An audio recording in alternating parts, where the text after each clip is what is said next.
মুমিন মাত্রই শবে কদর বা লাইলাতুল কদর হচ্ছে তার বড় আরাধ্য। কেন নয়, এই একটি রাতের ইবাদত যে হাজার মাসের ইবাদতের চেয়ে উত্তম। জীবনে একবার যিনি এই রাত পেলেন, তিনি যেন দীর্ঘ ৮৩ বছর ইবাদতের নেকি লাভ করলেন। অথচ আমাদের অনেকের হায়াতেই ৮৩ বছর নয়। আল্লাহ তাআলা বলেন, লাইলাতুল কদর সম্বন্ধে আপনি কি জানেন?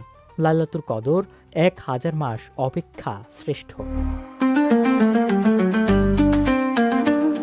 আবু হুরাইরা রাদিয়াল্লাহু আনহু থেকে বর্ণিত, রাসূলুল্লাহ সাল্লাল্লাহু আলাইহি ওয়াসাল্লাম বলেন, যে ব্যক্তি ঈমান ও সওয়াবের আশায় কদরের রাতে দণ্ডায়মান থাকবে, অর্থাৎ ইবাদত করবে, তার আগের সব গুনাহ ক্ষমা করে দেওয়া হবে। এই রাতটি প্রতি বছর পবিত্র রমজান একবার করে আগমন করে। রমজান মাসের শেষ ১০ দিনের কোন একটি রাতে এর আবির্ভাব ঘটে। আবু সাঈদ খুদরি রাদিয়াল্লাহু আনহু থেকে বর্ণিত, তিনি বলেন, রাসূলুল্লাহ সাল্লাল্লাহু আলাইহি ওয়াসাল্লাম রমজানের প্রথম ১০ দিন ইতিকাফ করলেন, এরপর আরও ১০ দিন ইতিকাফ করলেন। এরপর তিনি বললেন, আমি প্রথম ১০ দিন ইতিকাফ করে এ মহান রাতটি খুঁজলাম। এরপর দ্বিতীয় ১০ দিন ইতিকাফ করলাম, কিন্তু তাতে কদর নামক রাতটি খুঁজে পেলাম না। এরপর আমাকে বলা হলো, এ রাতটি শেষ ১০ দিনের মাঝে নিহিত রয়েছে। কাজেই তোমাদের মধ্যে যে ব্যক্তি ইতিকাফ করতে চায়, সে যেন শেষ দশকে তা করে।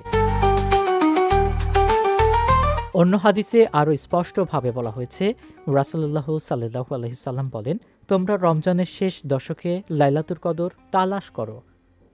আরেক হাদিসে রয়েছে, রাসূলুল্লাহ সাল্লাল্লাহু আলাইহি ওয়াসাল্লাম বলেন, তোমরা রমজানের শেষ ১০ রাতে লাইলাতুল কদর অনুসন্ধান করো। যদি তোমাদের কেউ তা দুর্বল থাকে বা অক্ষম হয়, সেজন্য শেষ ৭ রাতে সেটা খুঁজতে অপারগ না হয়। কাজেই ২০ রমজানের পর থেকে দিনগুলো যদি আমরা কাজে লাগাতে পারি, তাহলে লাইলাতুল কদর পাওয়া নিশ্চিত ইনশাআল্লাহ।